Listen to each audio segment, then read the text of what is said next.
Hi friends, welcome to trending Chennai news.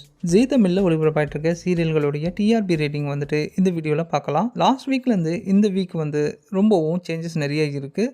Last week first இடத்துல இருந்த கார்த்திகை தீபம் வந்துட்டு இந்த வீக் கொஞ்சம் டவுனில் போயிடுச்சு. அதனால் அண்ணா சீரியல் பார்த்திங்கன்னா இந்த வாரம் ஃபஸ்ட் இடத்த பிடிச்சிருக்கு. இந்த சீரியல் வாங்கின ரேட்டிங் என்ன அப்படின்னு பார்த்தீங்கன்னா 5.8 அப்படின்ட்டு வாங்கியிருக்கு. இதை தொடர்ந்து பார்த்திங்கன்னா போன வாரம் முதல் இடத்துல இருந்த கார்த்திகை தீபம் சீரியல் இந்த வாரம் 5.4 ரேட்டிங் தான் எடுத்திருக்கு. இப்போது இந்த சீரியல் பார்த்திங்கன்னா 2வது இடத்துல இருக்குது. இந்த 2 சீரியலையும் தொடர்ந்து பார்த்திங்கன்னா சந்தியா ராகம் சீரியல் எப்போவுமே 3வது இடத்த தான் பிடிச்சிட்டு வருது. இப்போது கிட்டத்தட்ட 2வது இடத்துக்கும் 3வது இடத்துக்கும் ரொம்ப காம்படிஷன் அப்படின்ட்டு சொல்லலாம்.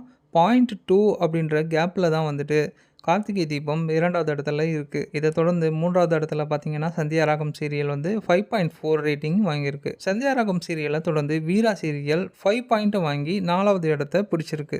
இது டிஆர்பியில் வந்துட்டு கொஞ்சம் டவுனாக போயிட்டு இருந்தாலும் இந்த வீரா சீரியல் வந்துட்டு ரொம்பவும் ஃபேமஸாக இப்போ போயிட்டுருக்கு அப்படின்ட்டு சொல்லலாம். கடைசியாக வள்ளியின் வேலன் சீரியல் வந்துட்டு தன்னுடைய 5வது இடத்த பிடிச்சிருக்கு. இந்த சீரியல் 3.7 அப்படின்ற ரேட்டிங் வாங்கியிருக்கு. இந்த வாரத்தை விட போன வாரம் பார்த்திங்கன்னா ரொம்பவும் ரேட்டிங்கில் நல்லா ஹையில் இருந்தது. இந்த வாரம் வந்து ஜீ தமிழில் எல்லா சீரியலுமே வந்துட்டு கொஞ்சம் டவுனில் போயிடுச்சு அப்படின்ட்டு சொல்லலாம். ஆனால் கார்த்திகை தீபத்தை வந்துட்டு பீட் பண்ணி இந்த வாரம் அண்ணா சீரியல் முதல் இடத்த பிடிச்சிருக்கு. இதுக்கு ஒரு வாழ்த்துக்களை சொல்லிவிட்டு இதோட இந்த வீடியோவை க்ளோஸ் பண்ணிக்கலாம்.